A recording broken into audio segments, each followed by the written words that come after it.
Goomenti Anambra State egechigo kpamkpam ụlọọgwụ St. Norbert dị n'Amansea n'okpuru ọchịchị obodo Awka North n'ihi ebubo na ụlọọgwụ a etozi ma ọlị ịdị na-arụ ọrụ dịka ụlọọgwụ n'ihi na enweghị otu onye ebe onye ma nke fe na-akụ n'okwu gbasara ahụike n'ebe ahụ ma ya fọkwuziere inwe ezigbote akụrụngwa eji arụ ọrụ n'ebe a. Kọmishọna okwu gbasara ahụike dị n'aka na steeti a bụ Dr. Afam Obidike duna ụfọdụ ndị ma nke ekwe na-akụ na ngalaba ahụike wee wụcha n'ụlọ ọgwụ ahụ ebe ha nọ wee tie okokoko etu Dr. Kingsley na-elekọta ya bụ ụlọ ọgwụ ji nnọọ wee nọrọ ebe ahụ na-akpa arụ dị iche iche ka Emmanuel Okonkwo kọtọpụrụ gị akụkọ a.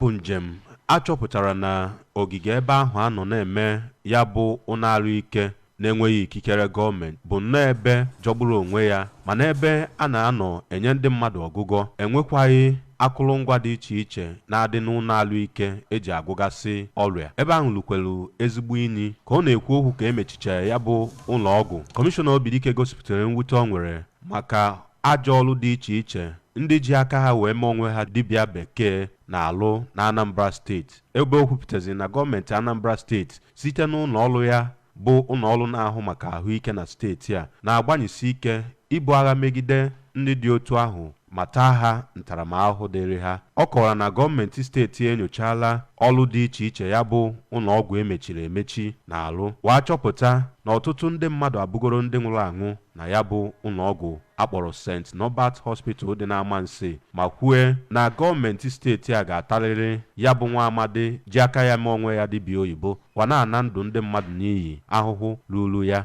oge ha mechere ihe nnyocha dị iche iche ha kwesịrị ime. Kọmishọna Obidike gara n'iru kwue na ọchịchị ọkammụta Chukwuma Soludo na-alụ ọrụ ugbu a iwulite ụlọ ahụike niile dị na steeti ọkachasị ndị gọọmenti nwe n'aka ha ma kọwaa na gọọmenti steeti abagidewo amụma iwube ụlọ ọrụ akpọrọ Anambra State Health Facilities Monitoring and Accreditation Agency, ụlọ ọrụ ga na-eneba anya n'ọrụ dị iche iche ndị na-enye ahụike na steeti a na-alụ. Ha ga na-enyochakwa ụlọ ọgwụ nọ na steeti a ma ka ha etozukwara oke ma na-egekwazi ndị mmadụ ntị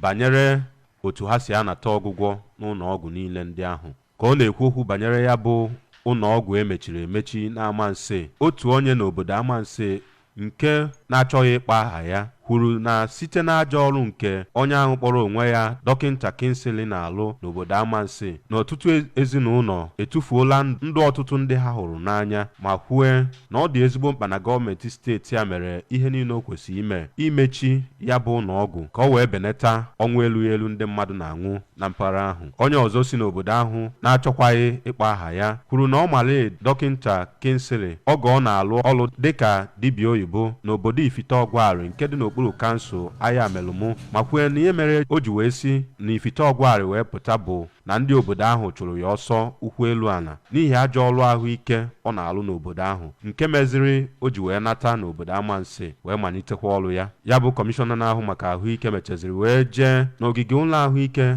nke gọọmenti dị n'Amansea akpọrọ Amansea Primary Health Center ebe ọ kpọkuru ndị na-alụ ọrụ n'ebe ahụ ka ha bụ ndị ga-agbanyesi ike ịdị na-alụ ọrụ ha otu o kwesị ma kpọkue ndị Amansea ka ha bụ ndị ga na-eje na ya bụ ụlọ ahụike ịnata ọgwụgwọ site n'Amansea nke dị n'okpuru kansụl Awka North. Abụ m Emmanuel Okonkwo.